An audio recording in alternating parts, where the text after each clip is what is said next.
जय श्री राम मित्रों, मैं आपके अपने चैनल गुरु कलश में आपका हार्दिक स्वागत करता हूं। मित्रों, 4 जुलाई से सावन माह प्रारंभ होने जा रहा है। अब की पुरुषोत्तम मास भी है। इस समय में आप शिव जी का सरलतापूर्वक किस प्रकार पूजन करें जिससे अधिक से अधिक पुण्य प्राप्त कर सकें, हमारी चर्चा बहुत सरलतापूर्वक शिव जी की कृपा प्राप्त करने के लिए क्या क्या ध्यान रखना चाहिए, आज इसी बात पर है। चलिए अपनी चर्चा शुरू करते हैं। मित्रों, अभी तक चैनल को सब्सक्राइब नहीं किया है तो सब्सक्राइब कर लीजिए। नोटिफिकेशन बेल को ऑल पर सेट कर लीजिए। मित्रों, शिव पूजा के 4 अंग होते हैं। जिस भाग को आप पूरा करते हैं उसी का फल प्राप्त होता है, ये रुद्र संहिता कहती है। इसमें पहला भाग है रुद्राक्ष धारण करना। शिव पूजन में रुद्राक्ष धारण करने का बड़ा महत्व है। आप रुद्राक्ष धारण करते हैं तो पहला भाग पूरा कर देते हैं। आप नित्य नहीं पहन सकते तो पूजा के समय पहन लीजिए, फिर उतार के रख दीजिए। दूसरा, भस्म धारण करना। भस्म धारण करते हैं आप तो दूसरा भाग पूरा कर देते हैं। तीसरा भाग मंत्र जाप। मंत्र जाप करते हैं तो तीसरा भाग पूरा कर देते हैं आप। चौथा भाग पूजा अभिषेक। इस प्रकार जो भी भाग आप जितना पूरा करते हैं उसी का फल आपको प्राप्त होता है।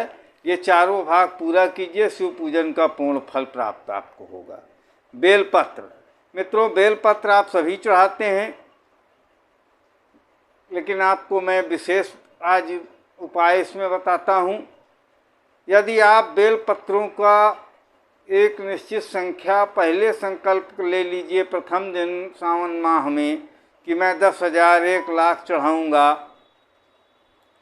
तो आप जिस भी भौतिक इच्छा के निमित्त बेलपत्र का संख्या संकल्प करते हैं वो इच्छा अवश्य पूर्ण करते हैं भोलेनाथ। आप पूरे एक दिन में नहीं चढ़ा सकते, 1 माह में धीरे धीरे करके चढ़ाइए, संख्या पूरी कीजिए। और ये बहुत चमत्कारी फलित उपाय है।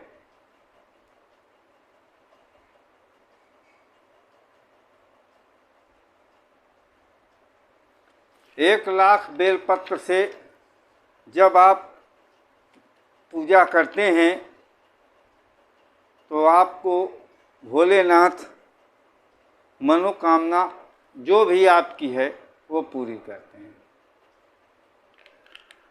इसको संकल्प में पहले कह लीजिए, फिर पूरे माह में धीरे धीरे चढ़ाइए। एक व्यक्ति नहीं कर सकता, पूरा परिवार संख्या पूरी करे, लेकिन पूरे माह में पूरा कर दीजिए उसको। और शिव पूजन में क्या प्रयोग कर सकते हैं? मदार का पुष्प 2 प्रकार का आता है, जिसमें सफ़ेद मिल जाए तो अति उत्तम, नहीं जो मिल जाए आपको मदार का पुष्प वो चढ़ा दीजिए। धतूर का सफ़ेद पुष्प यदि मिल पाए तो उसको चढ़ाइए। धतूर के पत्ते भी चढ़ाए जाते हैं भोलेनाथ को।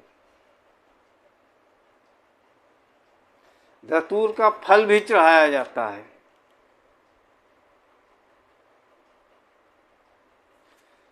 जितना फल 1.25 लाख नील कमल के पुष्प को चढ़ाने का होता है,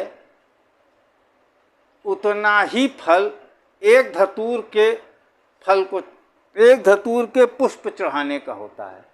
मित्रों, धतूर का पुष्प शिव जी को इतना प्रिय क्यों है, इसके पीछे भी एक कथा है।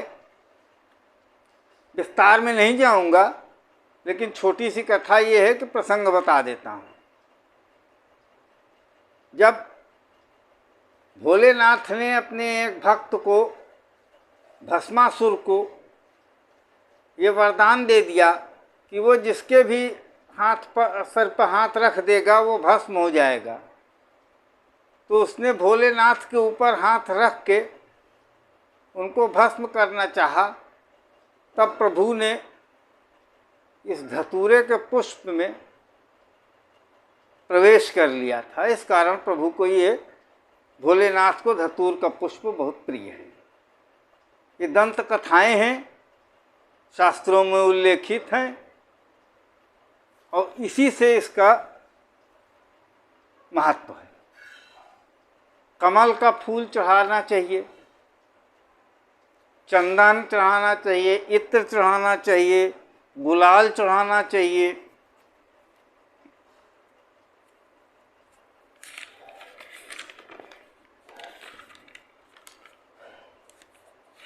मित्रों, जब आप शिव पंचाक्षरी शिव मंत्र का 9 करोड़ जप करने पर पंच तत्वों में कोई भी तत्व को आप सिद्ध कर सकते हैं, ऐसा शास्त्रों का उल्लेख है। पंच तत्व कौन होते हैं?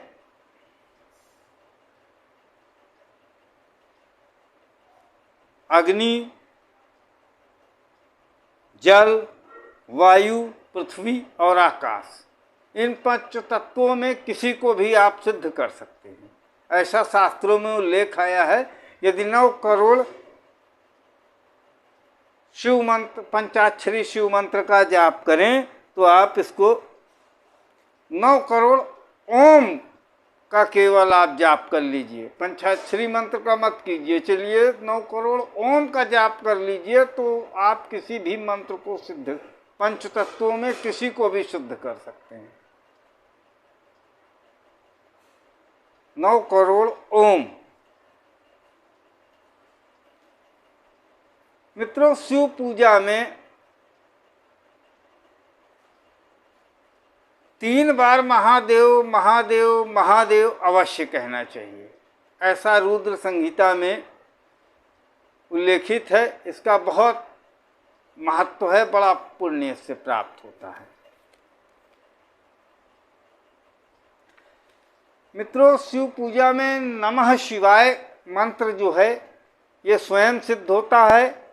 इसको कभी भी जपा जा सकता है, किसी भी समय जपा जा सकता है, लेकिन एक इसमें ध्यान रखिएगा, ये शत्रु के विरुद्ध प्रयोग नहीं किया जा सकता। मित्रों, शिव पूजा में शिव जी को प्रणाम, सभी शिव भक्तों को हाथ ऊपर करके शिव जी को प्रणाम करना चाहिए। पूरा हाथ ऊपर करके, दोनों हाथ उठा के तब शिव जी को प्रणाम कीजिए।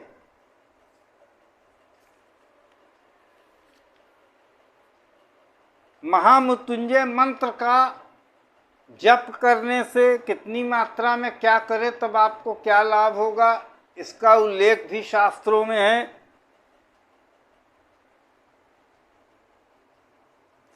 1 लाख महामृत्युंजय मंत्र का जप करने पर शरीर में तेज आ जाता है, कांति आ जाती है। 2 लाख जप जब आप करते हैं तो शरीर में आपको पूर्व जन्म का स्मरण हो जाता है।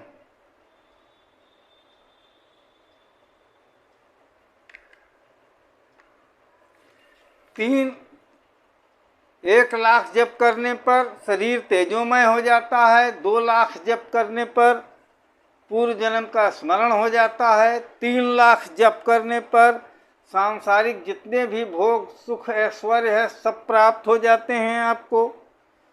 4 लाख मंत्र का जप करने पर भोलेनाथ का ऐसा वचन है कि अपने शिव भक्त को स्वप्न में दर्शन देते हैं। और 5 लाख महामृत्युंजय मंत्र का जप करने पर साक्षात शिव भोलेनाथ के दर्शन होते हैं, ऐसा शास्त्रों का उल्लेख है।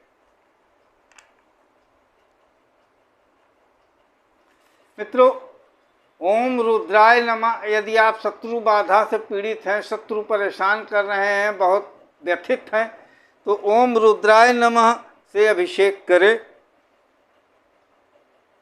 ये शत्रु बाधा को दूर करता है।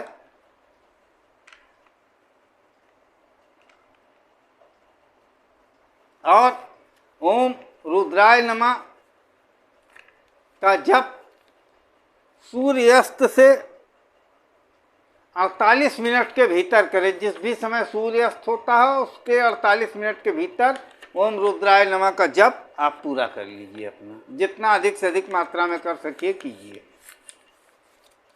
आप देखेंगे बहुत चमत्कारी लाभ होता है इसमें। मित्रों, मैंने देखा लोग इस शिव भक्त गण तो प्रायः ध्यान रखते हैं, आप भी ध्यान रखिए, हम सबको ध्यान रखना चाहिए। शिव जी का अभिषेक प्रयास करें सूर्योदय से सूर्यास्त के मध्य ही करें। सूर्य अस्त के पश्चात शिव जी का अभिषेक ना करें। उस समय श्रृंगार का होता है, उस श्रृंगार करें उस समय। मित्रों, एक बहुत आज